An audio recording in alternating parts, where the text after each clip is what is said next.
Shedeur Sanders has more Pro Bowl votes than Bo Nix. Shedeur Sanders' name sitting above Bo Nix's in the latest Pro Bowl voting totals feels like one of those uniquely modern NFL moments that says far more about visibility, narrative, and star power than it does about wins, losses, or even raw performance. Yet it also captures the strange space Sanders occupies just months into his professional career. Despite playing in only 5 games and starting just 4, despite quarterbacking a Cleveland Browns team that has stumbled to a 3-11 record and spent much of the season buried near the bottom of the standings, Sanders somehow finds himself 10th among quarterbacks in fan voting for the league's All-Star Showcase. That placement, revealed when voting closed Monday, puts him ahead of Denver Broncos quarterback Bo Nix, a second-year player leading one of the NFL's best teams and guiding a franchise that has finally emerged from a long playoff drought. On the surface, it looks absurd, the kind of thing guaranteed to irritate Broncos fans who see their quarterback executing efficiently, winning consistently, and operating within an offense that looks stable and mature. Dig a little deeper, though, and it becomes a snapshot of how football fame works in 2025, how certain players command attention even before the results fully arrive, and how Shedeur Sanders, for better or worse, remains one of the most magnetic figures in the sport. There is no serious argument that Sanders' placement in the voting reflects his on-field resume so far. Even his most ardent supporters would admit that. The Browns' offense has been uneven since he took over. Flashes of promise drowned out by inconsistency, turnovers, and the unavoidable growing pains of a rookie thrown into chaos. Sanders has thrown for 946 yards, 5 touchdowns, and 6 interceptions, adding 74 rushing yards and a score on the ground while being sacked 13 times in a limited sample. Those numbers don't scream Pro Bowl, and they certainly don't compare cleanly with what Nix has accomplished this season. Denver's quarterback has taken a clear step forward in year 2, throwing for 3,256 yards with 23 touchdowns against 9 interceptions, using his legs for 254 yards and 4 more scores, and showing tangible growth by protecting the football and absorbing just 16 sacks. More importantly, in the eyes of many, Nix has translated that production into wins, leading the Broncos back to the playoffs for a second straight season and helping to reestablish relevance for a franchise that wandered in the wilderness for years.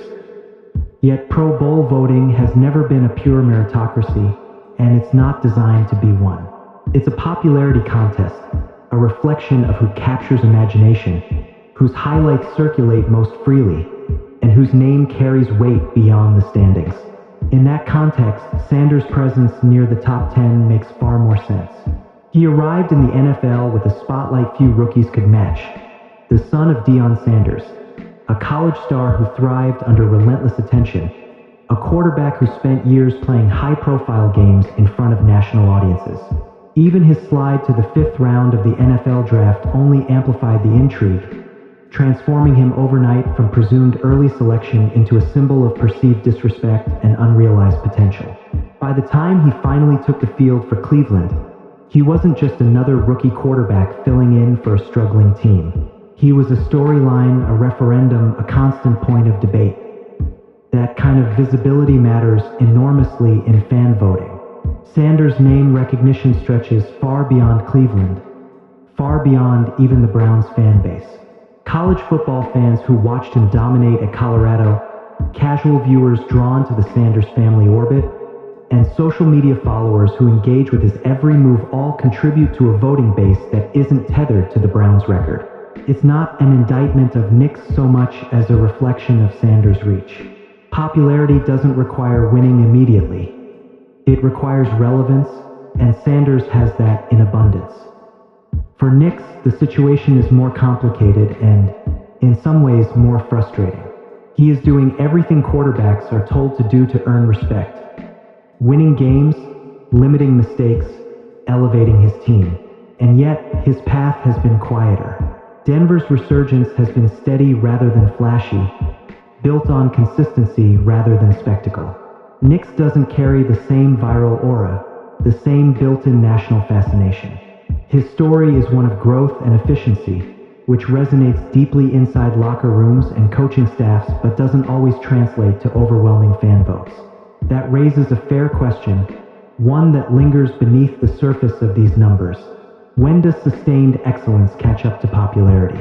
When does a quarterback who keeps winning force the broader audience to take notice in the same way?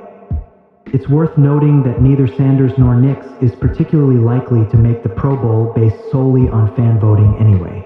The quarterbacks ahead of Sanders on the list include a roll call of established stars and high-profile young talents. Drake May, Josh Allen, Matthew Stafford, Dak Prescott, Jordan Love, Caleb Williams, Jared Goff, and Sam Darnold. That group reflects a blend of pedigree, production, and team success that typically defines Pro Bowl selections once coaches and players' votes are factored in. Nix may still have a legitimate chance to earn a spot on merit, especially if Denver's postseason run continues and his efficiency remains steady.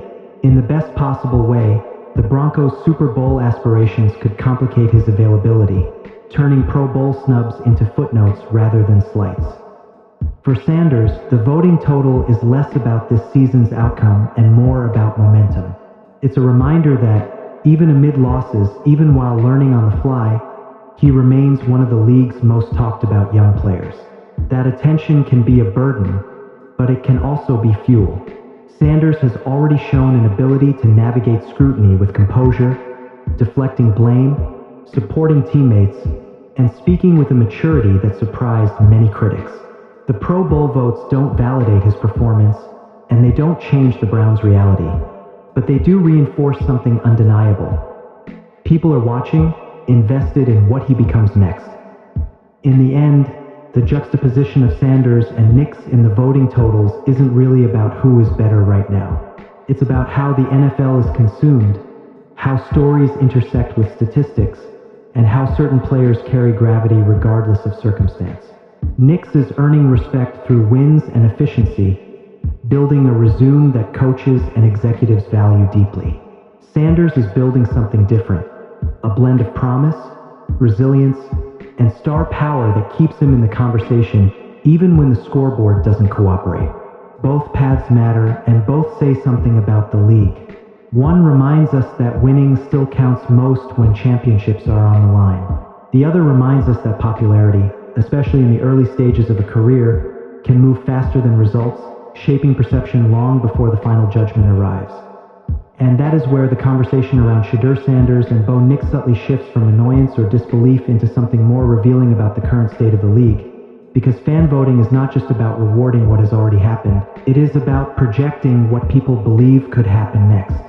Sanders' placement is less a snapshot of his first 5 NFL games and more a reflection of the belief, fair or not, that his story is still accelerating. Every snap he takes feels like part of a longer arc, one that began long before he put on a Browns uniform, and one that many fans are convinced will eventually bend toward stardom. Even in losses, even in games where the mistakes pile up, there is an underlying sense that Sanders is being evaluated not only as a rookie, but as a future face of the league, and that kind of perception carries enormous weight in something as subjective as all-star voting. For Nix, the challenge is almost the inverse. His growth has been so methodical, so rooted in doing the right thing week after week, that it risks being taken for granted. The Broncos are winning, the offense is functioning, and Nix is not turning the ball over at a damaging rate, which is often the quickest way for a young quarterback to earn a coach's trust. But steady competence rarely creates viral moments, and viral moments are the currency of fan engagement. When people talk about Nix, they talk about how much better he's gotten, how reliable he's become, how he fits within the structure of the offense. When they talk about Sanders, they talk about potential, about swagger, about what he represents, about the weight of his name and the confidence with which he carries it, even while learning in real time.